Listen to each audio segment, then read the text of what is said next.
Okay, I'm going to make the capital U. These three letters, the U, the X, and the Y, are transitional forms from the B, the P, and the R, because the back side of the letters are very similar, and I'll show you what I mean by that. I'm going to use my slant angle now as a reference to make my first strokes here. This is the U now.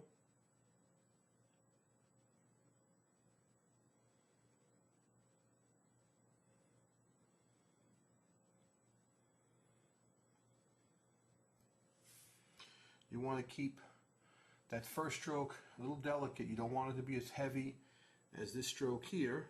And then finally the main vertical shade that comes down will start slightly below the very top of the second ascender space up here, like this.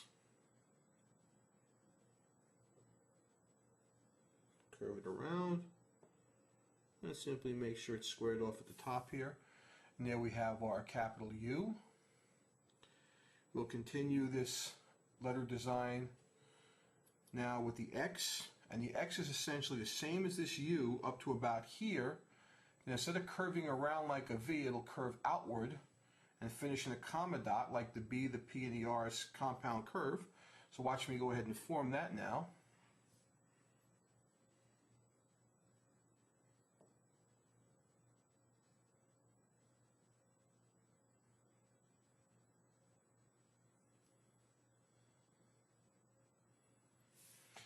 That's the first portion of the X, and notice I've got an imaginary oval here that's in line with the slant angle, and this bigger oval here is also in line with the slant angle. And then finally I'll start with the hairline on the last portion of the X.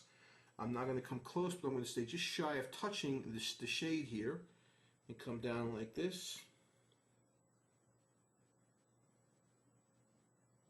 And curve it up and take this out for a little dot here. And that's the X. Some people like to come across, and I don't actually touch the shade again, through the center of the first ascender space and then come up with a little crosshatch there. That's fine if you want to do that. I personally don't do that, but there's nothing wrong with doing it. And the last letter in this series is the Y. And again, the Y starts off just like these two letters here, except it'll V out above the header line. And so watch what I do here.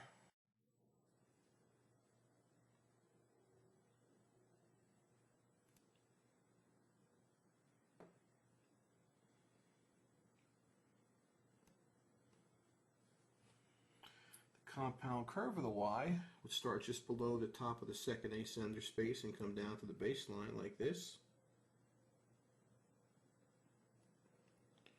Curve around and end in one of those comma dots. Just like that.